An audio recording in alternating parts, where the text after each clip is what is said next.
Yes, sir. Ah, no, yeah. Okay.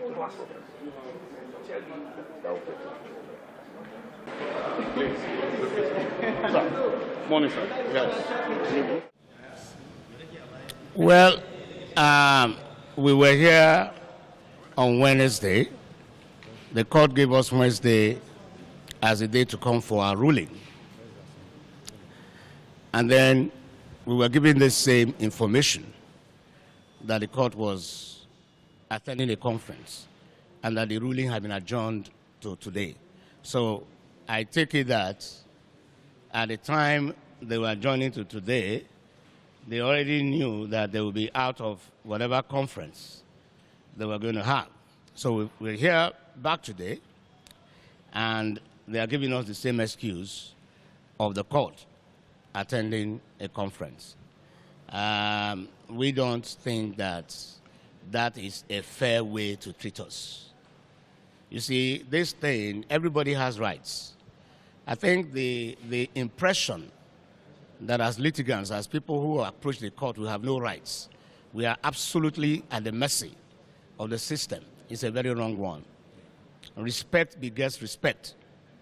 You have to respect me as a litigant, then I will respect you as the judex. So if the court, what we see is that we have not been fairly treated. I have been in Abuja for how long now? Nobody has asked me about my hotel bills. I practice from Lagos. If he wasn't going to sit, he should have told me. He should have told me on Wednesday, I'll be back in my chambers in Lagos now.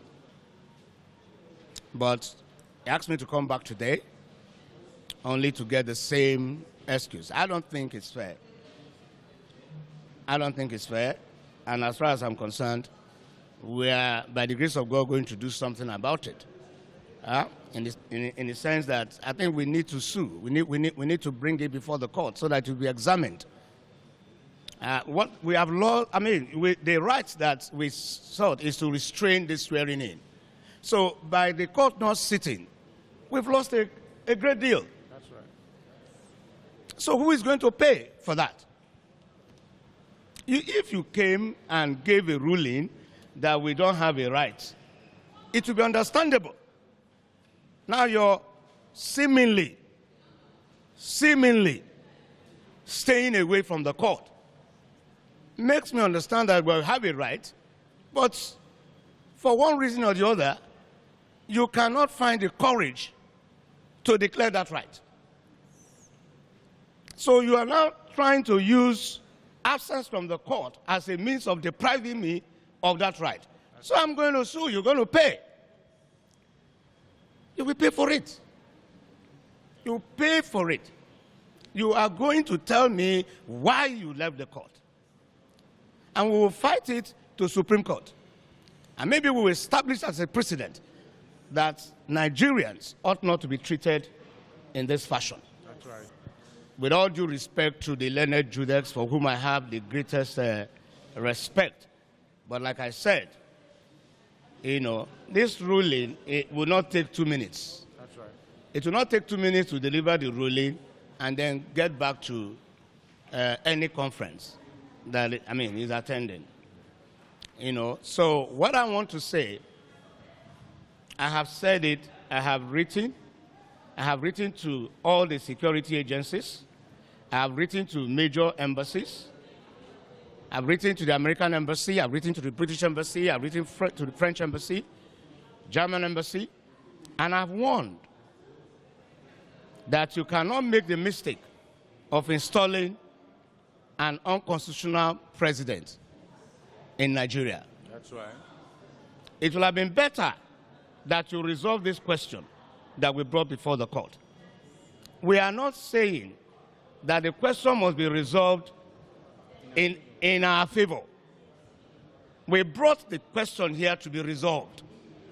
We have a right to have the question resolved. Like I always say, hearing belongs to me, decision belongs to the court.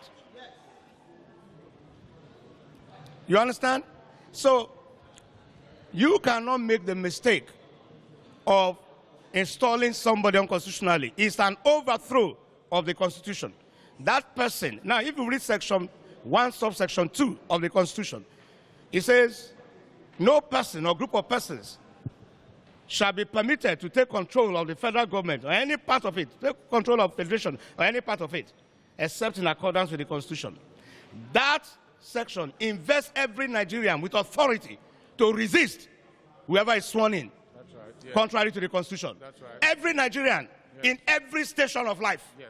wherever he is, That's right. that is an order from the Constitution to that person to resist whoever is sworn in unconstitutionally. So it must be that those who want to do this swearing in have conspired against democracy That's right. and want to overthrow it. Yes.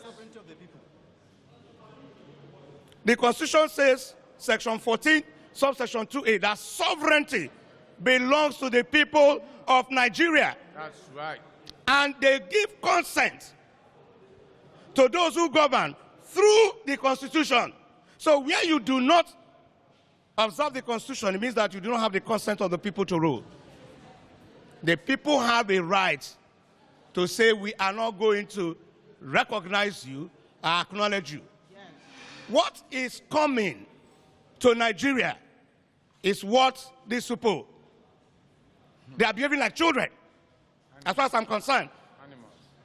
They are behaving like children. We all saw Shonekon here. Somebody went with a decree or word of mouth, made somebody president and commander-in-chief. A court, it took just one declaration from a court, and it was gone. It's the same thing that we are, the same thing that we are getting into. Any court in Nigeria is invested with the authority to interpret the Constitution and can say that the person who calls himself president was not duly elected and therefore cannot answer that title and cannot give any instructions that should be obeyed.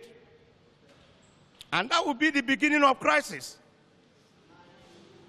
We have warned against this. I don't know what is making them behave, think that it's a joke. I don't know how you will take 200 million Nigerians as a joke. You know, it's not going to happen. The Constitution says you go and have a second election. But you feel too big. Like I was explaining to someone, it's the same in discipline. Where you have red light, say stop. That's right. You feel too big. Because you are driving your Jeep, you don't stop. It's the same thing. It is the indiscipline in us that we have carried over to this exercise. The Constitution says you've not made it. You've not made 25% in Abuja. Nobody has told me that I'm wrong. There is no constitution. There is no court. I came to this court for the court to tell me that I'm wrong. That's right. Rather than telling me I'm wrong, the court, stays away from court. Mutes. The court cannot even look me in the eye. So nobody has told me I'm wrong. Nobody has the courage to tell me I'm wrong. Because I am right. So, the Constitution says you should go for a second election.